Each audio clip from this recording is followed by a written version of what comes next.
जय सिया राम। इस अंक में नारद जी द्वारा विश्व मोहिनी को पाने के प्रयत्न का उल्लेख है। देखी रूप मुनि बिरति बिसारी, बड़ी बार लगी रहे निहारी। लक्षणता सुबीलो की बुलाने, हृदय हर्ष नहीं प्रगट बखाने। उसके रूप को देखकर मुनि वैराग्य भूल गए और बड़ी देर तक उसकी ओर देखते ही रह गए। उसके लक्षण देखकर मुनि अपने आप को भी भूल गए और हृदय में हर्षित हुए, पर प्रकट रूप में उन लक्षणों को नहीं कहा। जो एहि बरहिया मर सोई होई, समर भूमि तेहि जीत न कोई। सेवहि सकल चराचर ताहि, बरई शील निधि कन्या जाहि। लक्षणों को सोचकर वे मन में कहने लगे कि जो इसे ब्याहेगा वह अमर हो जाएगा और रणभूमि में कोई उसे जीत न सकेगा। यह शील निधि की कन्या जिसको वरेगी, सब चर अचर जीव उसकी सेवा करेंगे। लक्षण सब विचारी उर राखे, कछुक बनाई भूप सन भाखे। सुता सुलक्षण कहि नृप पाहि, नारद चले सोच मन माही। सब लक्षणों को विचार कर मुनि ने अपने हृदय में रख लिया और राजा से कुछ अपनी ओर से बनाकर कह दिया। राजा से लड़की के सुलक्षण कहकर नारद जी चल दिए, पर उनके मन में यह चिंता थी कि करो जाई सोई जतन विचारी, जही प्रकार मोहि बरे कुमारी। जप तप कछु न होई तेहि काला, हे विधि मिलई कवन विधि बाला। मैं जाकर सोच विचार कर अब वही उपाय करूं जिससे यह कन्या मुझे ही वरे। इस समय जब तब से तो कुछ हो नहीं सकता। हे विधाता, मुझे यह कन्या किस तरह मिलेगी? एहि अवसर चाहिए परम, शोभा रूप विशाल। जो बिलो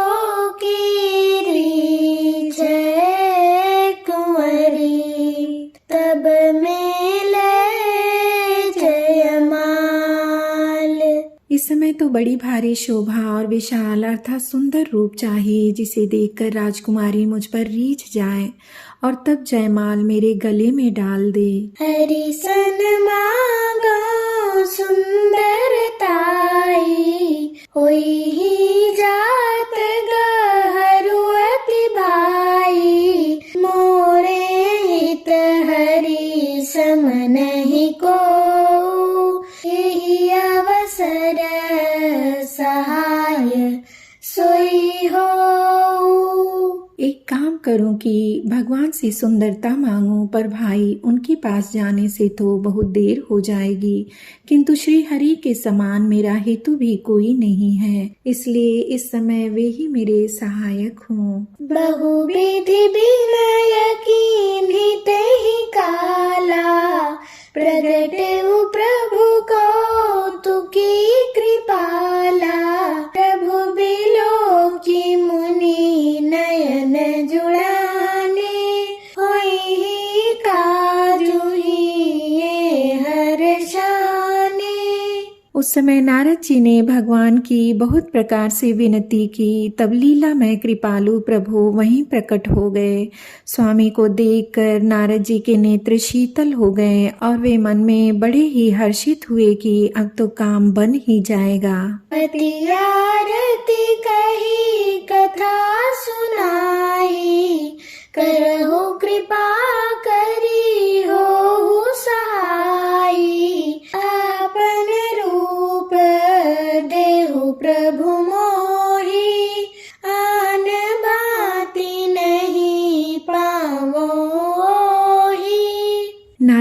बहुत आर्त होकर सब कथा कह सुनाई और प्रार्थना की कि कृपा कीजिए और कृपा करके मेरे सहायक बनिए।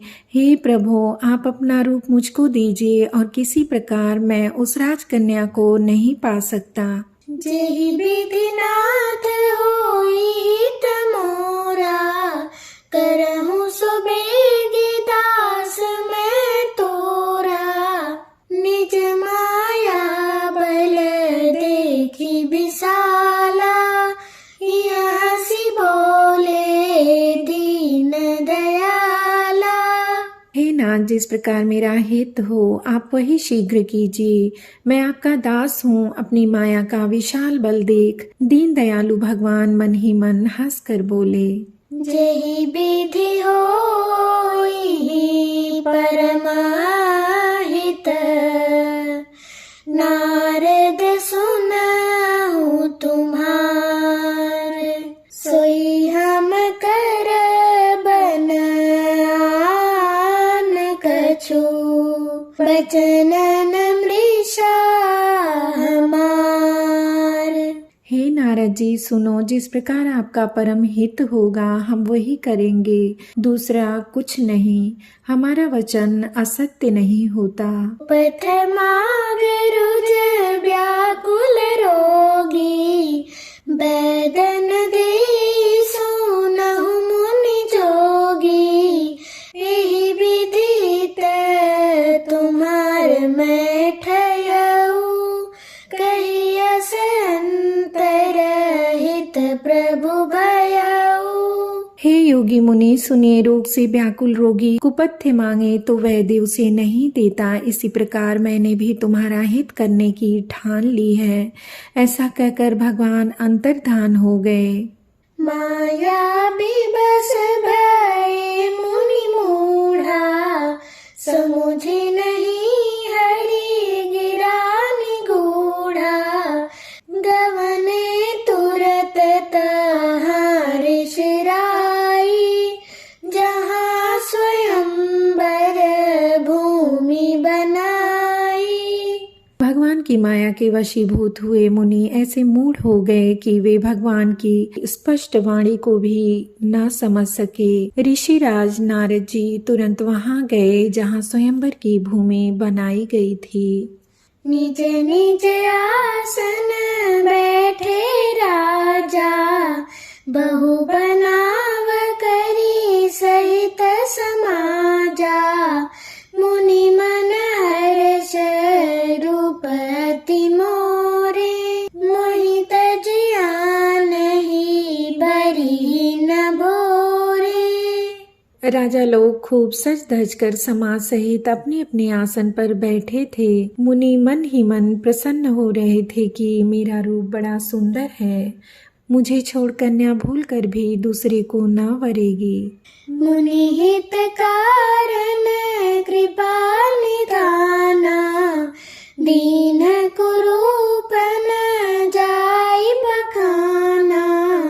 सो चरित्र लखी काहू न पावा, नारद जानी सबहि सिर नावा। कृपा निधान भगवान ने मुनि के कल्याण के लिए उन्हें ऐसा कुरूप बना दिया कि जिसका वर्णन नहीं हो सकता, पर यह चरित कोई भी न जान सका। सबने उन्हें नारद ही जानकर प्रणाम किया। रहे तहाँ दुई रुद्रगण, ते जानहि सब भीउ। विप्र बेख देखत फिरहि, परम कौतुकी तेउ। वहां दो शिव जी के गण भी थे। वे सब भेद जानते थे और ब्राह्मण का वेश बनाकर सारी लीला देखते फिरते थे। वे भी बड़े मौजी थे।